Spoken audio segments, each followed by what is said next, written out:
Hello everyone, welcome back to my channel Prepare for Exam with GKS. Today I will discuss class 6 chapter number 7 fraction worksheet number 13. This is the class 6 Ganit Prakash book worksheet book. So today I will discuss worksheet 13. Choose the correct option in the following question. Question 1.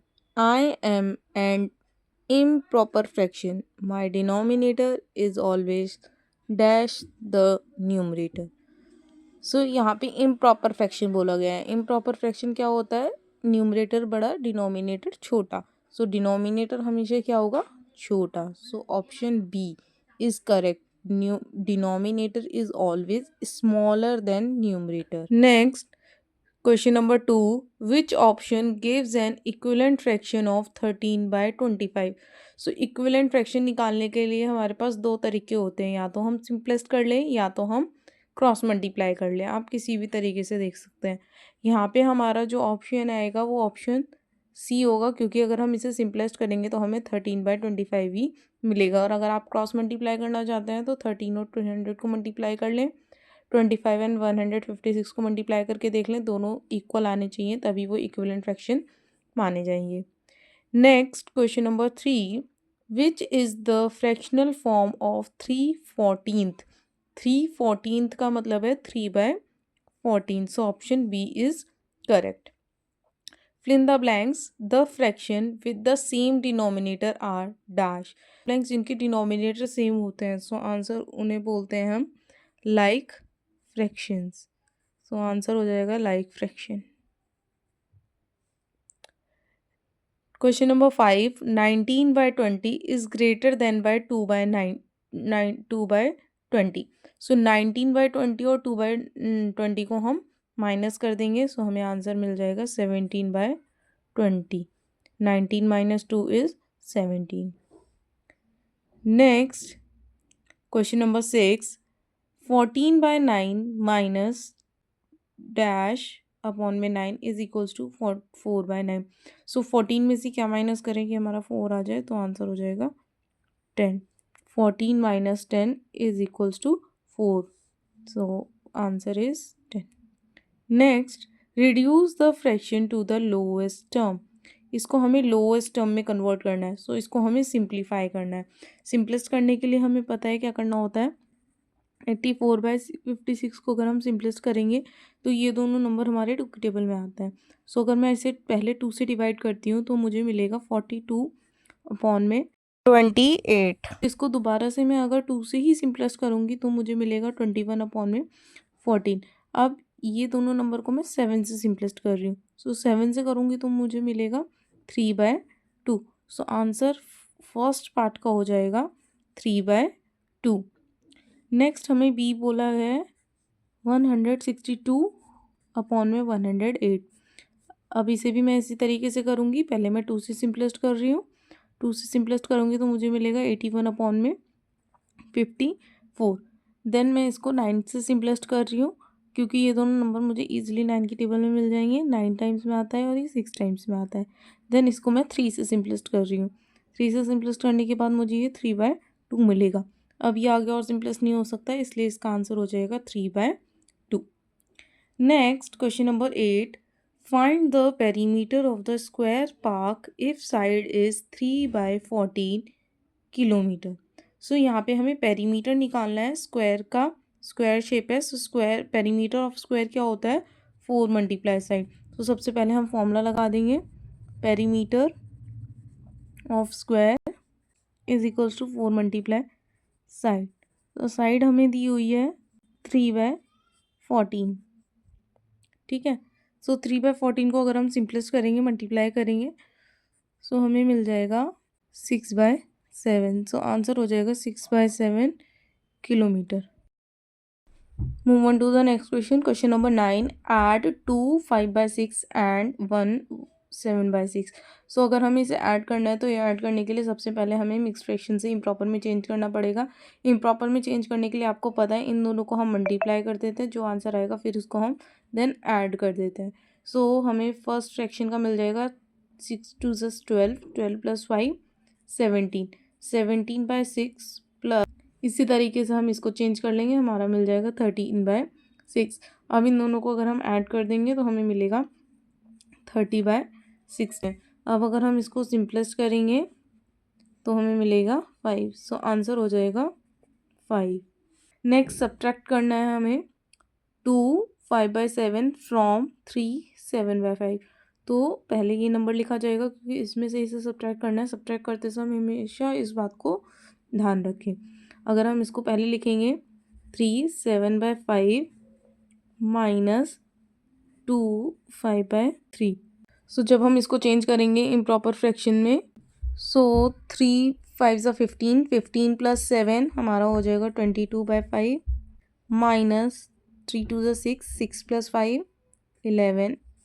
अब यहाँ पे अगर आप note करें तो यहाँ पे इसका डिनोमिनेटर डिफरेंट है, तो पहले हमें डिनोमिनेटर सेम करना है। तो मैं यहाँ पे इसको क्रॉस मल्टीप्लाई कर दे रही हूँ। यहाँ से 22 × 3 हो जाएगा 66 माइनस 11 × 5 हो जाएगा 55। डिनोमिनेटर में ये दोनों मल्टीप्लाई हो जाएंगे, सो आंसर आ जाएगा 15।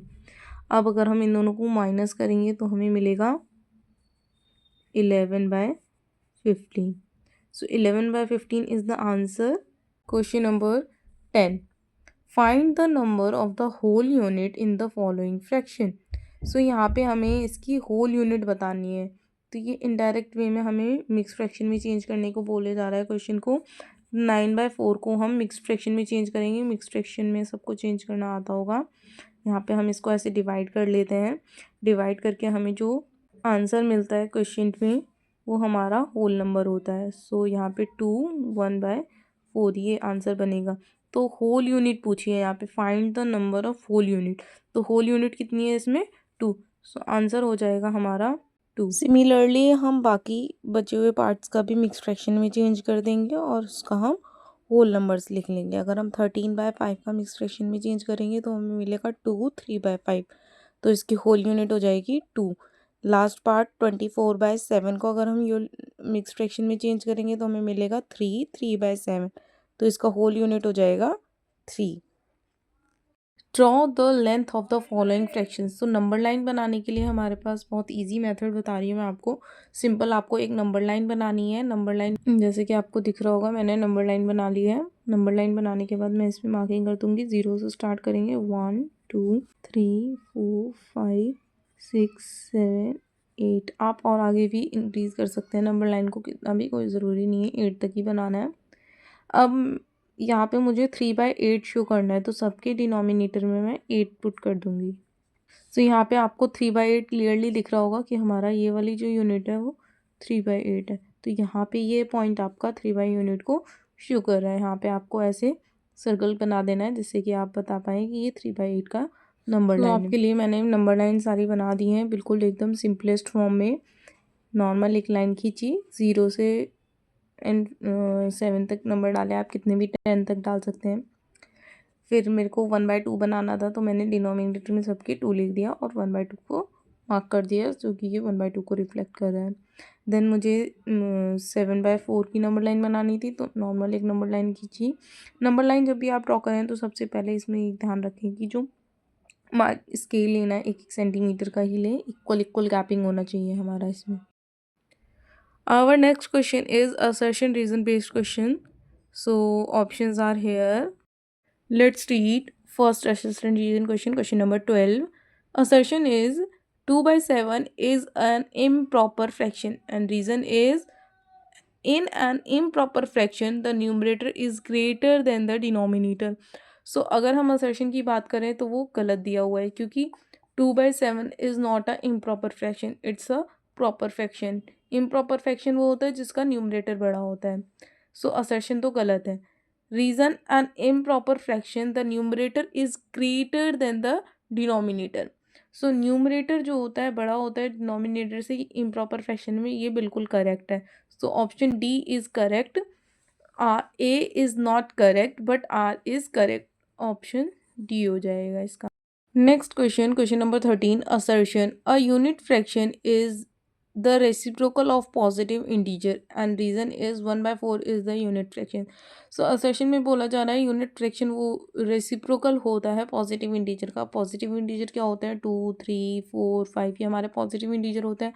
अगर हम इनका रेसिप्रोकल करेंगे तो हमें यूनिट फ्रैक्शन ही मिलेगा. अगर हम 2 का रेसिप्रोकल करेंगे तो 1/2 आएगा. अगर हम 3 का रेसिप्रोकल करेंगे तो 1/3 आएगा. सो ये बिल्कुल मतलब करेक्ट है ये. एंड रीज़न हमें दिया हुआ है 1/4 इज़ अ यूनिट फ्रैक्शन, तो ये भी करेक्ट है. सो यहाँ पे हमारा जो ऑप्शन बनेगा वो ये A and R R correct but R is not the correct explanation of A. R एक करेक्ट एक्सप्लेनेशन नहीं है ए का, वो सिर्फ एक एग्जाम्पल दे रखा है. So next question is question number 14. Case based question is here. Let's solve. A sport organization is running an event in which a runner complete a pre-decided distance. Report distance. The events include the following activities which runners cover in different environment. The report of the running event of 12 kilometre is as follows. Activities यहाँ पे हमें दी हुई हैं, distance दिया हुआ है. Let's all read the question.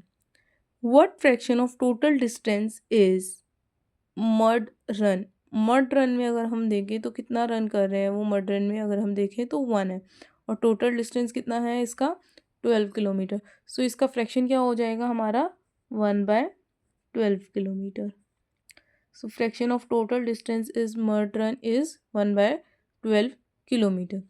What fraction of total distance is distance covered on paved and unpaved roads? तो यहाँ पे हमें डिस्टेंस निकालना है कि टोटल डिस्टेंस का फ्रैक्शन निकालना है. पेव्ड का रोड का देखें तो 3 है और अनपेव्ड का देखें तो 2 किलोमीटर है.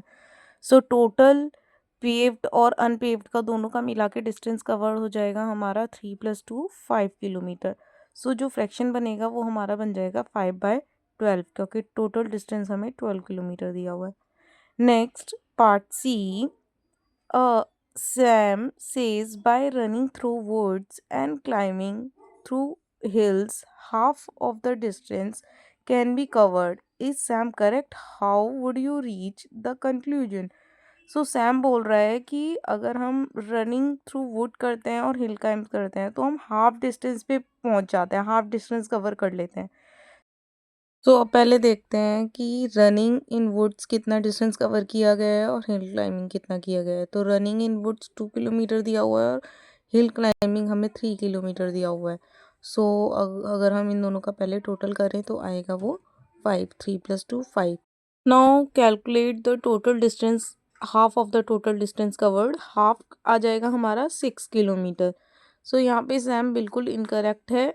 Sam is incorrect because running through wood is 2 kilometer distance cover and climbing hill is 3 kilometer distance cover. Total distance covered through wood and hills is 5 kilometer, but half of the distance covered is 6 kilometer. So Sam is incorrect. Thank you. Thanks for watching.